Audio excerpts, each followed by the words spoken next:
we live? Oh, we are live. Yes. All right. So this is the Sugar and Spice Unfiltered Therapist Podcast. I am April, a licensed professional clinical counselor. And I'm Kelvette, a licensed professional. Well, we don't use professional. No, y'all A don't. licensed social worker. Yes. Independent social worker. Independent, absolutely. She don't need no supervision. I don't need, no, I supervise. I don't need no supervision. Yes.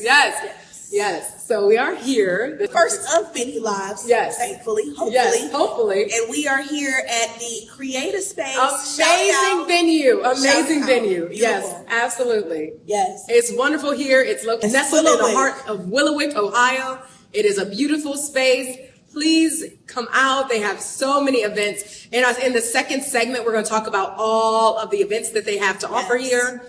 So I'm going to tell you a little bit about what we're doing today. Oh, we always clap at the same. We're good like we didn't say it. We're they're like the cheer therapists. Were you a cheerleader? We should have been cheer therapists. Were you a cheerleader? I did not make any cheer squad ever. I was a cheerleader one time for a very short period of time, like don't even count, like kindergarten at school. You were still a cheerleader. But you know what? My mother tried to put me in like organized things, but I wasn't good in organized things. So like I wasn't a good cheerleader. Okay. I was only in Girl Scouts for like that long because I was able to realize like we're not doing nothing. And then where's the money from this cookie thing going? Why don't I get any money? And you go to camp. No. And so I'm seeing all the money come in and I'm seeing y'all making us pick some BS out this little book that's not of equal value. This was not good. And they had to get me out before I taped the rest of the little girls. So Girl Scouts didn't work for me. Okay. I just wasn't good at that work. So no Girl Scouts. That's not a vibe. It was. I did Girl Scouts because I really like going camping. Like I loved it. I think did I go once or twice? Tiff will tell me. Tiff, did we go camping once or twice? I don't remember. Special thanks to everybody who helped us get this going today. Yes. Absolutely. So let's get into it. I want to start off with reintroducing ourselves because we got a brand new audience. A lot of people don't know. Y'all want to know who we are? Oh, I want to start our drinks. Okay. But so maybe we can talk a little bit about. I thought maybe it might be fun if we ask each other like 2 questions. Put me on the spot. Okay. You love being on the spot. You live on the spot. Okay, I'll do first. Okay. 2 questions to get to know more about you. Okay. What therapeutic style do you like to use? Like, how do you like to set up your therapy sessions? Like, that'd be the first one. Okay. So, I find that I always start in the space of client-focused therapy just to kind of build rapport and get to know. And then from there, it allows me to kind of go and figure out what's going to be the best method for you. Because it's really hard to kind of go into something to say, okay, I'm going to be using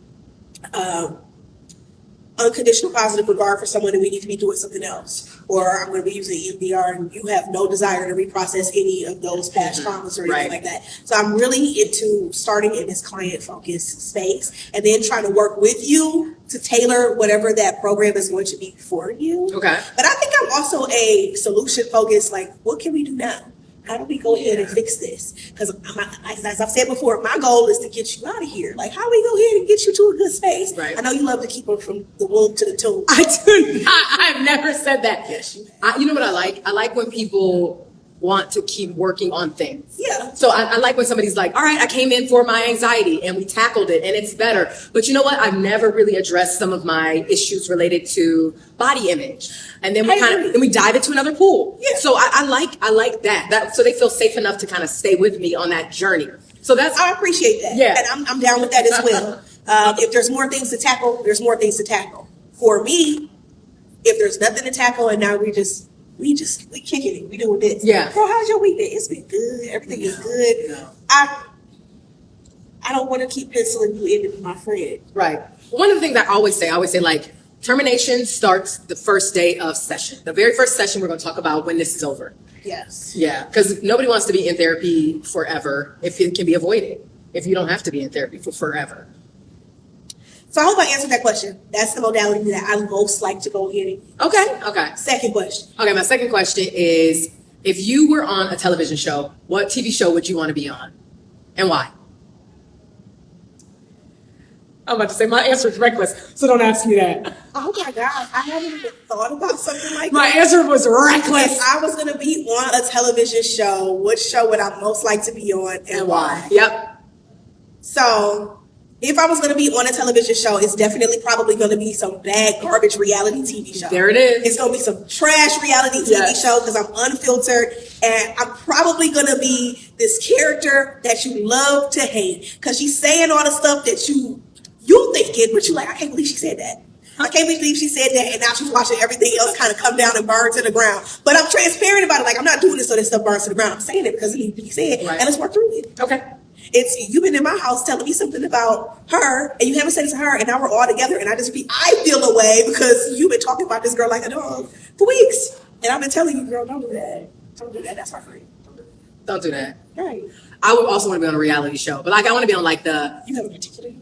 Well, I would be on any of the 90s, any of the Blinds, any of the islands. I would be on any of those. Oh my God. I would be in the house. We living in the house together. So it's definitely fine love related stuff, like Big Brother, like something like that. I would be on Big Brother only for the showmance. I'm only on this show for the showmance and to get onto the challenge. See, no, I'm not seeking anything. I'm on like a Basketball Wives, I love it, hip hop, like something like trash reality TV. I'm on something that's absolute garbage. But the show that I would win, I mean, I'm not even like guessing. I know I would win Survivor. Like I know I would win Survivor. I know I'm at the first meeting like, this shit is some bullshit.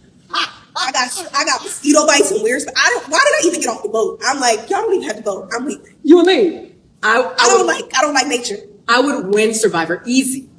I would literally social game. And I'm like unsuspectingly a good athlete. So I'll be able to like do the challenges. I'm not a good athlete. Why can't I brush my teeth? My hair's starting to mat up. It's weird bugs out here. I got a rash. I'm ready to go. You can't brush your teeth. You like you dip it in the sand and you're like, why do you know that? You do like this. Why do you know that? Because I watched the show. That's nasty. Gargle with a little bit of salt water. Splash a little. Gargle. You good to go. There's no fluoride. There's no tartar control. That's nasty. And then y'all are eating random things. Well, that's good for me because like I can't eat much. So I wouldn't even be that hungry. I would kill it on that show. I would kill it. I'm not gonna kill any Survivor-based show. So my answer is trash reality television. Pick a franchise, I would do great on there. So if you're looking for a therapist to be on Love and Hip Hop to help you guys go through this trash y'all going through. You pick both of us. Don't pick just her. Yeah, it'll give you a different perspective. It's a package deal. That's my thing. Trash reality TV. Absolutely. Okay, so now I gotta think of 2 questions for you. Okay, I'm ready. If there was a population that you just decided that you could just walk away from and say, I'll never work with this population again, what would it be? Yikes. We know mine. I don't do couples. But it's don't do couples. A population I would never work with again. I would.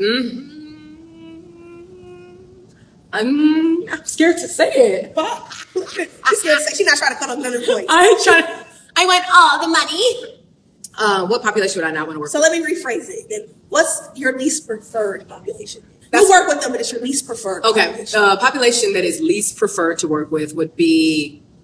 Right now, I'm moving away from kids, and I was the kid whisperer. I could see that though. You're just in a new space. I'm in a new era. It's hard to do kids when you can't do them during the day, unless you're in a school setting. Yeah. I mean, which I would be willing to do if I had a school. Yeah. But there's nothing wrong with that. You're not cutting yourself off from anything. It's definitely just saying this is not my thing anymore. Just strategically based upon what I'm trying to do right now. But she was the kid whisperer. I used to rock kids. It's not that I don't like kids. It's just that does not fit in my journey right now.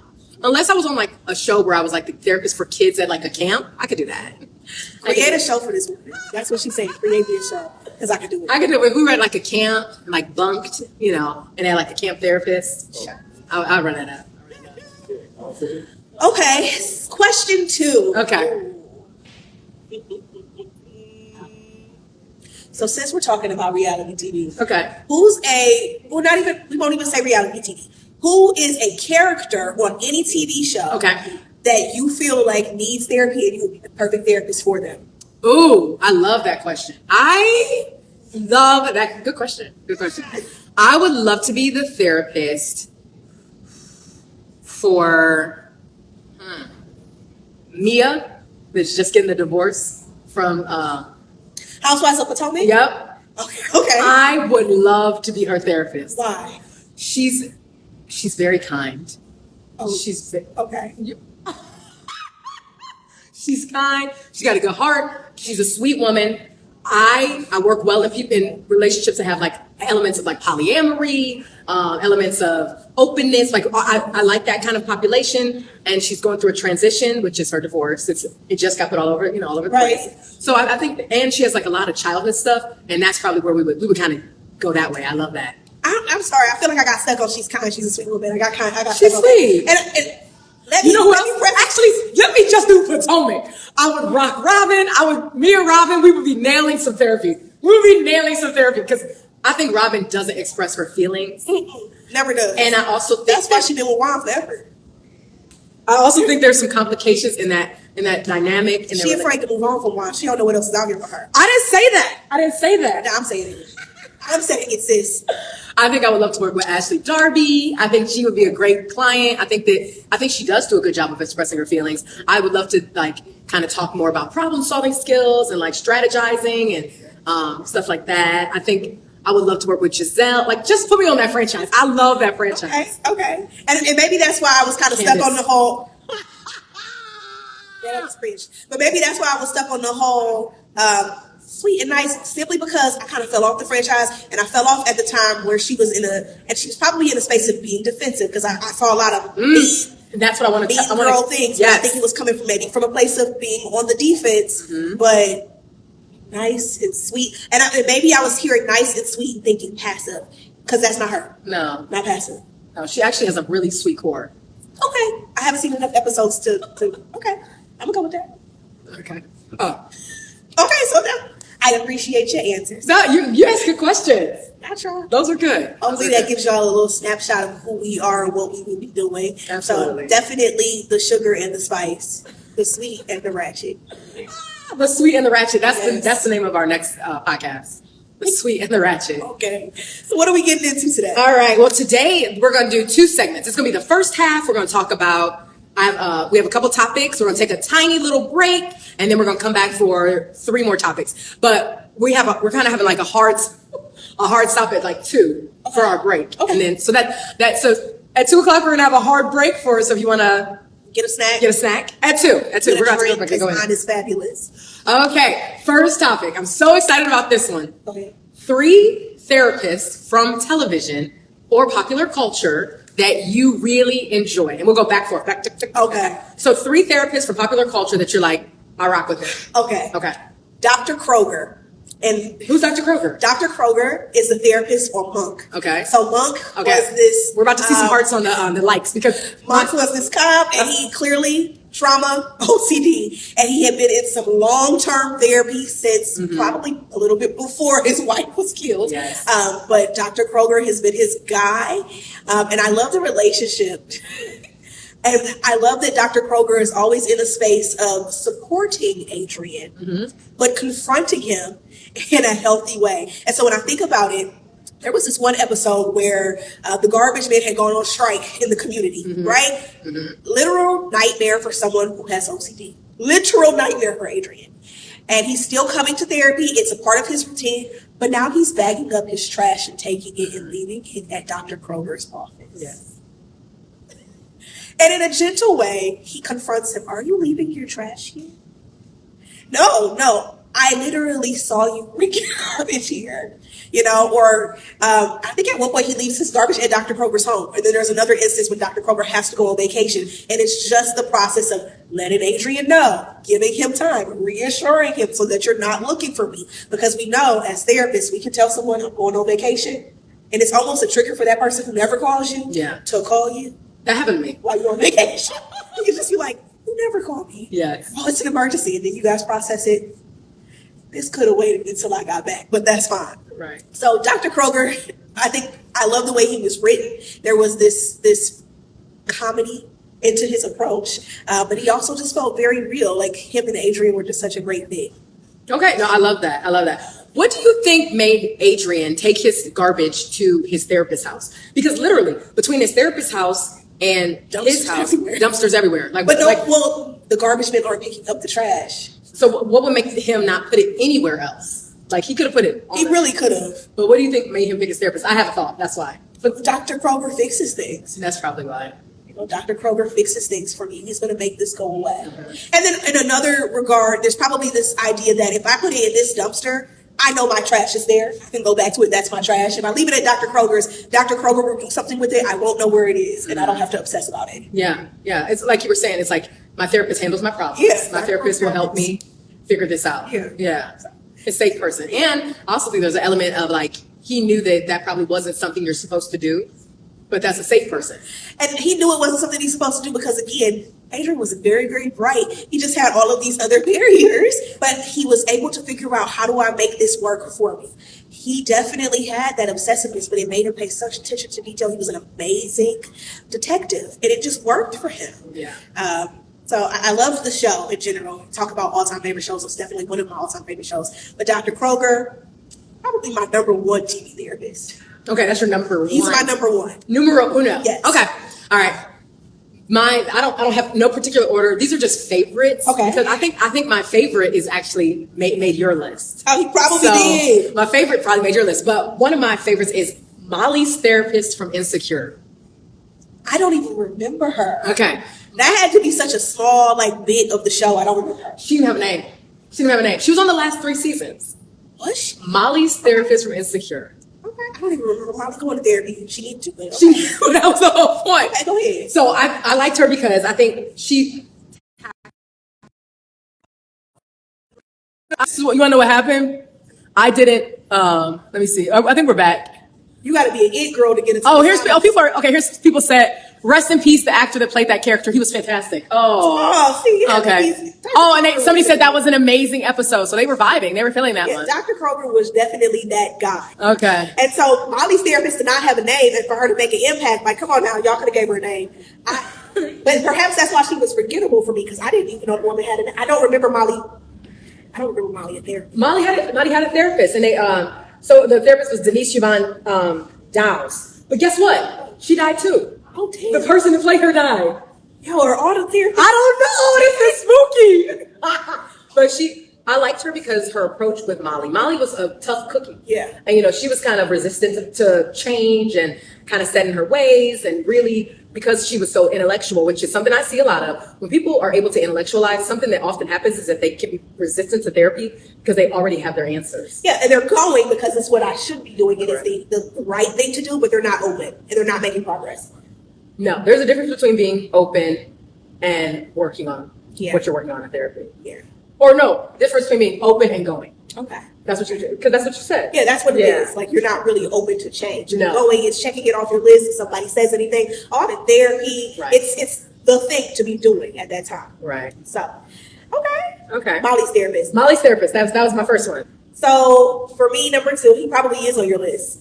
Dr. Fraser Crane. Yeah, that's my guy. That's my guy. Fraser Crane.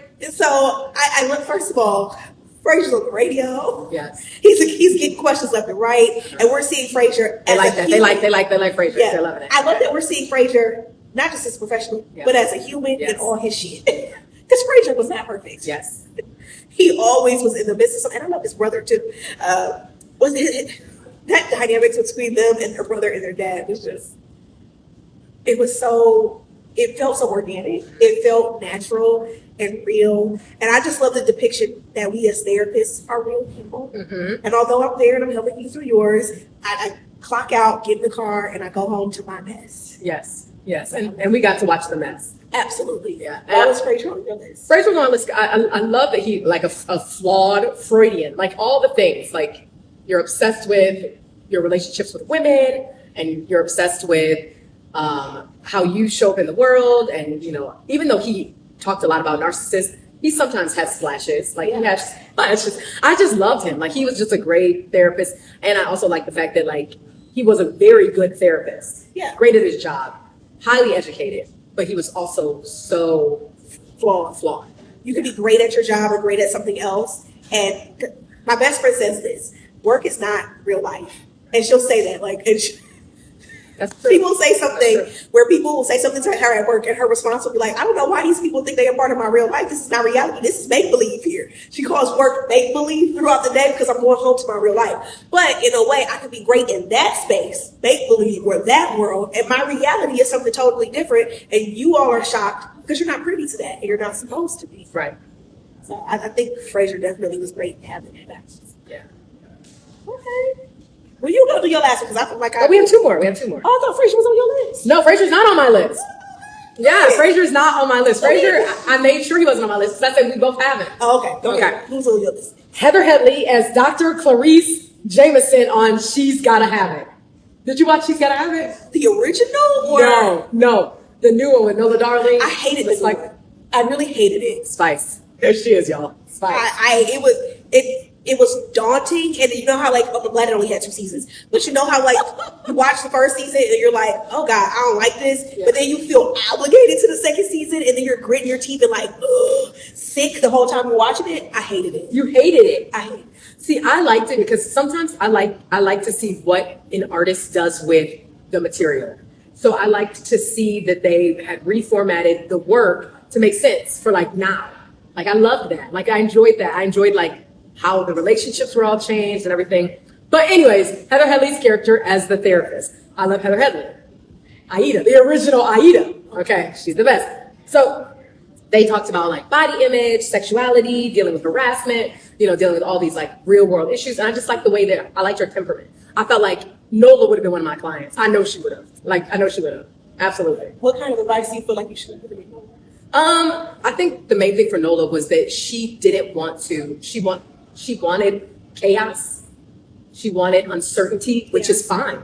You can want those things, but there's sometimes a better way to seek them out. Yeah. Like I think she wanted to have like a chaotic lifestyle and make a lot of poor decisions and do things that maybe were not in her best interest. Like every time she made a decision, she was going to make the decision that was not necessarily for her, but she was making decisions that were.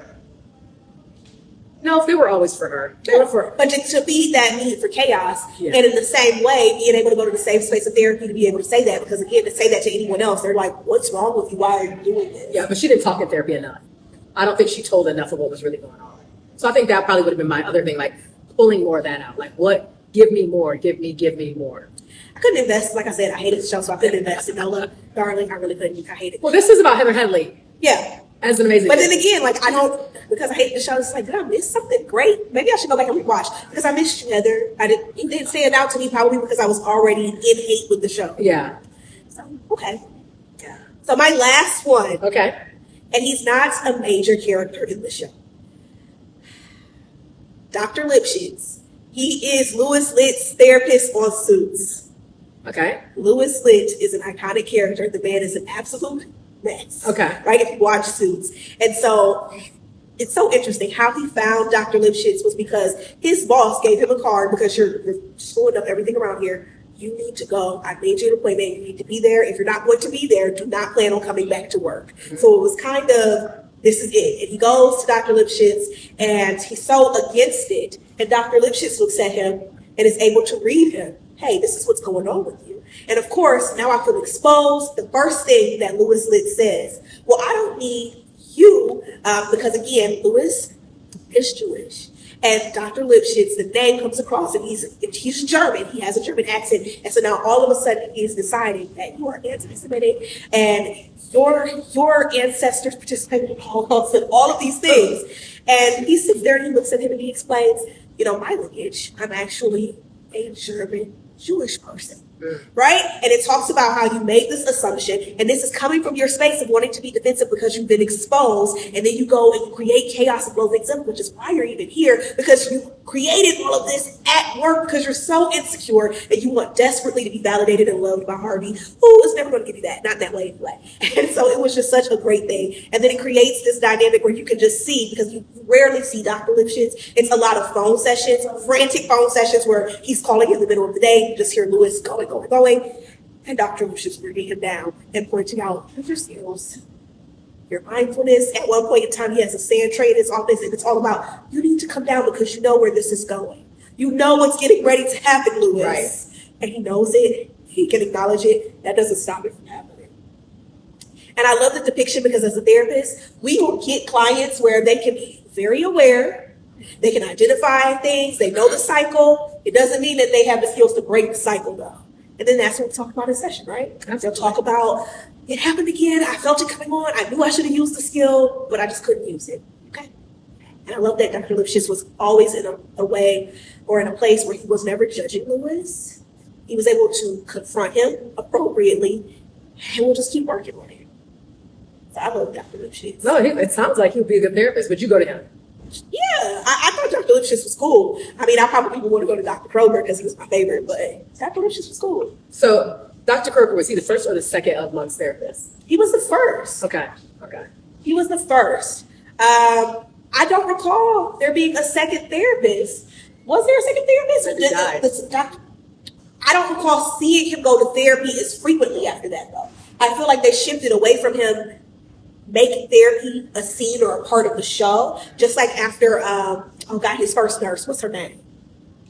Okay, yeah, there was 2 nurses. Yeah, well, the second one wasn't a nurse. She was just a single mom, and she was assistant. Yeah. And I was kind of pissed off about that because I loved Sharona. I loved the relationship he and Sharona had. That was good. Yeah. So it felt like so many things shifted. They love Monk. They just wanted to talk about Monk the whole time. It was amazing. But I don't remember him going to see another therapist. It may have been something that was talked about, but that person wasn't like a character or someone that we were really hitting with. Yeah. So, okay. My last one is, I'm going back to Frasier because I have to. Niles. Yes. I want to say Niles. So Niles, I liked him because he's literally how I think I show up in the therapy session. Okay. I think I am the lady version of Niles. Like, I think that I use a Jungian approach in therapy. I interpret all of the things. Like, I'm all about like symbolism. I'm all about like shadow work. I'm all about relational therapy with the clients. So I think that I am Niles in a therapy session. Again, I just love the way Frasier was reading because again, we see Niles as a professional, but Niles was a mess in his life. He was like so neurotic, and he was a mess in his own life, and I just love the way that was written. Yeah, and in the therapy room, he shows up so calm and secure and buttoned up, brilliant, very, and professional. Up. Absolutely, but in real life, he's very much struggling because you don't. This is a thing. People don't practice real life. They don't try to make their real lives better. Right. You get better at your job. You take classes to get better at your job. You take trainings to get better at your job. But how many people are putting that energy and effort into making their real lives better? And so he was really good at his job. And I kind of feel like I'm the same way. Like, I'm real good at being a therapist, but my life would be, if you do see sometime. I really have to wonder what was going on that both kids ended up being therapists. What was their mom? Yeah, their mom. That they both felt like, yeah, I have unresolved stuff, but I'm not going to worry about that. I'm going to go ahead and dig in and try to fix myself by becoming a therapist and learning all of the tools and teaching it to other people, and I can self-help my way through things, which is an approach. But go get therapy if you're a therapist too. Like, don't be afraid to let somebody else help you dig your way through stuff because it's not for you to do on your own. No, and I think that's where that show really got good for me was when both of them were willing to go to therapy to get themselves better. And I mean, you got to make it to like season 6 to find that out, though, that they both went to therapy. Yeah. But I don't know. I really liked him, and I like that style of therapy. I like to use all the pieces, everything that's in the room. I like that Gestalt mixed with Freudian. I like all that. I like stir it in a pot and then pour it out in session. You're eclectic. I definitely am. But so it's Niles. But yeah. So I think those are our top 3 therapists on each end. But I'm not surprised. I feel like the therapists we picked are a reflection of ourselves as well. I agree. Cool. I agree. Tell us in the live, if you've ever seen a therapist on a show that you just feel like is awesome. You mention, please put them out there. It could be something we can talk about again in the future, or maybe you'll put us on to something that we were not aware of because she did. I don't remember Heather Headley, and I don't remember Molly being in therapy. Molly was in therapy. Yeah. Okay. Yeah. Yeah, it was like really good for Molly. It changed her. It was when she had her transformation. I gotta watch Insecurity again, I guess. Start at the beginning. Insecurity is on Netflix now. I can zoom through it because now it's only 30 minutes and I'm not waiting week after week. Probably zoom through it in a month. No, what are you talking about? That's tonight. About to get home, knock it out. Girl, I'm going to be. Yeah. All right, what's next? What are we doing next? Because we are nearing our first break. We're nearing our first break. Well, okay, this is hot. This is hot. Everybody right now is talking about manifestation. Yes. Have your clients been talking about it? Like I hear my clients talk a little bit about manifestation, but I don't know that they necessarily, I feel like it's one of those buzzwords that we hear and people just kind of bring it up, but I don't know that they, in my opinion, sitting in a room and writing something on a piece of paper is not just, that's not all manifestation is. I can't write Mega Millions on the paper every single day, but if I never play the Mega Millions, I can't manifest, I can't make it. So it comes with action. Yes. Okay. And some people are missing that key piece. Okay. So go ahead and give me the hot new methods to manifestation. Look me on. Okay. So I think I can't say the word, so I'm not going to say the word. But why can't you say it? Because I don't know. Nobody says it's on TikTok. So it's on TikTok, and they were talking about it, and I was like, it's called the O method. What's the O stand for? The O in the O method stands for orgasm. Okay. Take a drink. Why are you taking a drink? The O method. I didn't think you were going to say that. I know. I got so much more surprises for you. Go ahead. Just tell me what it is. So the O method helps you to get your manifestations through faster. So a manifestation, by definition, is like a public display of emotion and feelings of something that is theoretically then made real. Okay. So you're going to use the O method, orgasm, to help you to get your manifestations through. Is there clinical significance in it? You need to explain what that is. What part? Does the act of orgasm have to go along with it? Yes. Okay. Yes. Okay, go ahead. Tell me more. Okay. So what they're saying is when you're doing your manifestation exercise, you're visualizing what you want, your goals, your objectives, you're visualizing it, you're putting yourself in the manifestation, you're acting as if you're living in the end, you're doing your affirming within your manifestation, you're doing all of that. Wow. While you are taking care of your self-love. Okay. While you're doing self-love. Okay. And then at the moment of, you're supposed to manifest what you want to envision to happen, and your manifestation will come to fruition. Okay. What's the pause? So again, I already gave my take on manifestation because I believe there's action. Because again, I also don't believe that I can go ahead and just. What's that? I don't believe that I can just I can't be there with the rabbit for 30 minutes and manifest Mega Millions. Oh my gosh. Infinite wealth, Mega Millions, and then never, ever, ever play the Mega Millions. There has to be some action. So I still feel like that's a key. I agree, but they're saying that this is more powerful in terms of helping you on the back end. So the back end is the visualization part. A lot of people struggle to visualize what it is that they want. Did you know some people don't even don't dream? They don't picture things in their heads. So what they're saying is by using orgasm to connect yourself to the manifestation, it helps it get through quicker. So I said, why does this work? It works because body sensations are connected to ourselves. Right. And then we're able to use that connection to help us to tighten up and to lock in our visualization. So that makes sense. I could see a positive experience. You will remember that. Triggered by that. So absolutely. That makes sense. And you're also connecting it to positive body sensations. There's chemicals involved. So there's oxytocin is released while you're thinking about your goal. So let's say, what would be something that somebody might want to manifest? What's something that somebody manifests? What does somebody out here want to manifest? Because this is live and we have a little mouth studio audience. Okay.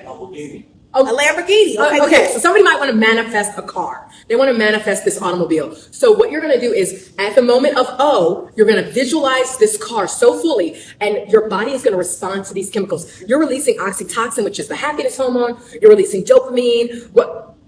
You're releasing dopamine. It feels so good. And then you're not feeling any pain. So this one, I felt like this chemical was the most important. It's the endorphins. So when you don't have any pain, you have no limits. You don't have any limitations, therefore overriding your limiting beliefs. I believe it, I can achieve it. That's what it is. So it's not necessarily the manifestation part, the action part, it's the manifestation part. So what the O method is saying is it's making your manifestation more vivid. I feel more confident. And when I walk out into the world, I'm so confident with this triggered memory.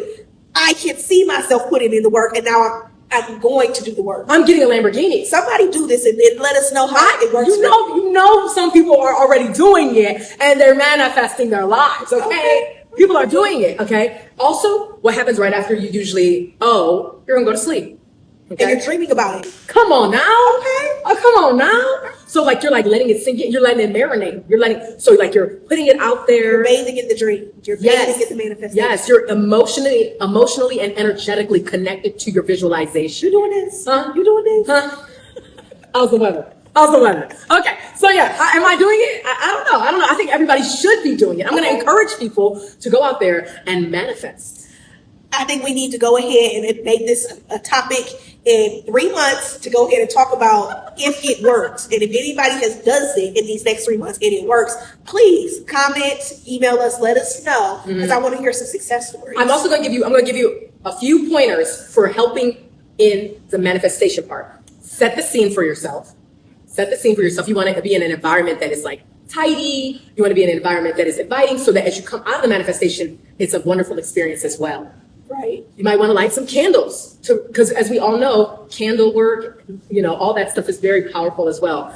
So you might want to do that, or maybe even just dim your lights. I know a lot of people got the LEDs around their rooms. Maybe turn on your LEDs, set the mood. Spray your pillow with your favorite smell, which also is going to be tied into mindfulness practices, because when you smell that smell, what's going to happen?